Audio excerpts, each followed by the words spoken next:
In this video, I'm going to show you how to make a collage in Adobe Express. Now, you can start from scratch by creating a new design and of course going with different templates or something like this, or you could use the collage maker tool, which we're going to do right now.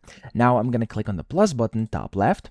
I'm going to go to the search box top right and type in collage, and I'm going to click on the collage maker. Just make sure you know that your files we're going to use here, so the images or photos, must be either a JPG, JPEG, PNG, or WebP, and only up to 40 megabytes in size. So click on this.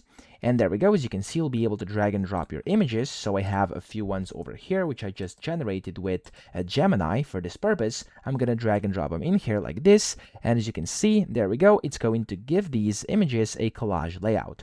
Now from here, you can go and click on Shuffle Layout just like this. And as you can see, it's quickly going to make a collage. And you can also replace these quite quickly by clicking and dragging, and it's going to put them into different places. You could also click on the Replace button and you can replace any image with a different one from your files.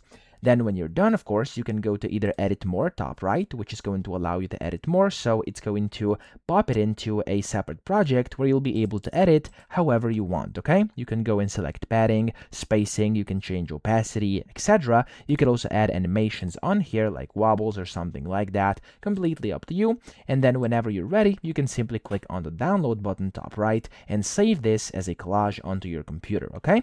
So that's the easiest way to do this. I hope this video helped you out. If it did, please subscribe to the channel and help me out as well.